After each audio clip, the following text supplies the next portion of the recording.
Hi everyone, welcome to our channel AB home kitchen.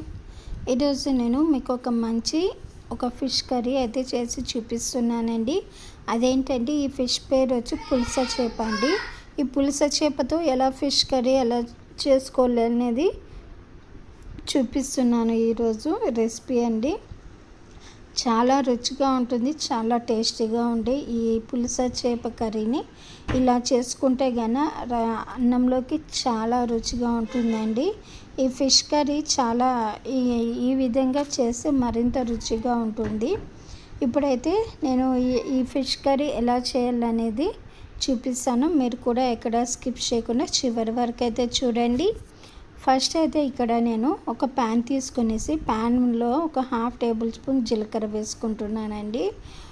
అలాగే కొన్ని మెంతులు కూడా వేసుకునేసి పచ్చివాసన పోయేంత వరకు బాగా వేయించుకునేసి వీటిని బాగా లో ఫ్లేమ్లో బాగా పచ్చివాసన పోయేంత వరకు వేయించుకొని తీసి పక్కన పెట్టుకోవాలండి. ఇప్పుడు ఒక మిక్సీ జార్ తీసుకొని ఇందులోకి పొట్టు తీసిన వెల్లుల్లి అలాగే ఒక 1 ఇంచు వరకు అల్లం తీసుకున్నానండి. అల్లం తీసుకునేసి ఇందులోకి ఒక 2 స్పూన్ల తురిమిన ఎండు కొబ్బరి తీసుకుంటున్నానండి. అలాగే ఒక మీడియం సైజు ఆనియన్ కూడా తీసేసుకునేసి ఇప్పుడు వేయించి పక్కన పెట్టుకున్న మెంతులు జీలకర్ర ఉన్నాయి కదండి, అవి కూడా ఇందులోకి వేసేసుకుంటున్నాను. ఇవి ఇప్పుడు కొంచెం వాటర్ అనేది వేసుకోండి, మరీ ఎక్కువ అనేది లేకుండా చూసుకోండి. వాటర్ వేసుకొని మెత్తటి పేస్ట్ లాగా పట్టి పక్కన పెట్టుకోండి. ఇప్పుడు నేను అలాగే మీకు ఇక్కడ చింతపండును కూడా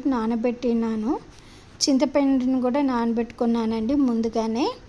ఇప్పుడు ఇక్కడ మీకు పులస చేప ముక్కలు అయితే నాకు వెయిట్ ప్రకారం ఎంత ఉన్నాయో నాకు తెలియదండి, బట్ మీకైతే చూపిస్తున్నాను. ఇవి అయితే పులస ఫిష్ ఉందండి ఇక్కడ.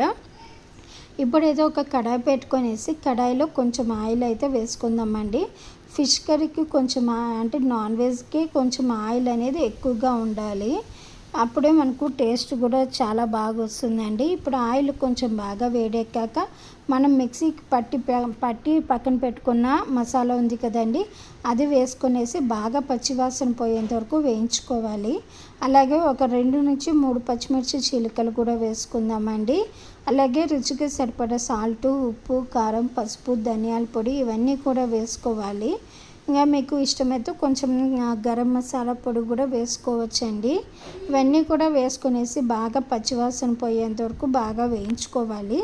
ఇప్పుడు ఒక 1/2 టేబుల్ స్పూన్ వరకు నేను గరం మసాలా కూడా వేసుకుంటున్నాను. ఇవన్నీ కూడా బాగా పచ్చివాసన పోయి ఆయిల్ కొంచెం బాగా సపరేట్ అయ్యేంత వరకు వేయించుకోవాలి. ఆ తర్వాత ఇక్కడ చింతపండు పులుసు కూడా పక్కన వేసుకుందామండి. ఇప్పుడు కొన్ని వాటర్ కూడా నేను యాడ్ చేసుకుంటున్నాను. కన్సిస్టెన్సీని బట్టి మీరు వాటర్ని యాడ్ చేసుకోండి. నేను ఇక్కడ ఫిష్ పీసెస్ ఎక్కువగా ఉన్నాయి కాబట్టి కొంచెం పులుసు అనేది ఎక్కువగా పెట్టుకుంటున్నాను. ఇప్పుడు మూత పెట్టి బాగా పులుసుని బాగా మరిగించుకోవాలి. ఇలా మరిగించుకున్నప్పుడే ఇప్పుడు మనం మరిగించుకున్నాం కదండి, ఇప్పుడు ఇందులో మనము ఫిష్ పీసెస్ అనేది యాడ్ చేసేసుకుందామండి. చూడండి మంచి కలర్ వచ్చింది, అలాగే ఆయిల్ కూడా మనకు బాగా పైకి తేలింది. ఇప్పుడు సన్నగా కట్ చేసిన కొత్తిమీర కూడా ఇందులో నేను వేసేసుకుంటున్నానండి. ఇప్పుడు మళ్ళీ మూత పెట్టేసి లో ఫ్లేమ్లోనే ఉడికించుకోవాలి. తొందరగా మనకు ఫిష్ పీసెస్ అనేది తొందరగా ఉడికిపోతాయి కాబట్టి జాగ్రత్తగా ఉడికించుకోవాలి. ఇప్పుడు చూడండి మాకు ఇక్కడ పవర్ అనేది పోయిందండి, అందుకే కొంచెం చీకటిగా అనిపిస్తుంది. ఇప్పుడు నేను ఇక్కడ 1 ఇంచు వరకు బెండకాయ ముక్కలు ఒక 4 నుంచి 5 వరకు తీసుకున్నానండి. బెండకాయ ముక్కలు పులస చేపలో వేసే రుచి మరింత టేస్ట్ అనేది వస్తుందండి. అందుకే బెండకాయ ముక్కలు కూడా మెత్తగా ఉడికించి పెట్టుకొనేసి ఇప్పుడు వాటిని కూడా రెడీ అయిపోయిందండి. ఈ పులస ఫిష్ కర్రీ అయితే మనకు బెండకాయ ముక్కలతో సహా రెడీ అయిపోయింది. చాలా చాలా అంటే చాలా రుచిగా ఉంటుంది. మీరైతే తప్పకుండా ఒక్కసారి అయితే ట్రై చేసి చూడండి. ఈ విధంగా మీకు నచ్చినట్లయితే నా ఛానల్ని అయితే సబ్స్క్రైబ్ చేసుకొని లైక్ చేసి వీడియోని అయితే షేర్ చేయండి.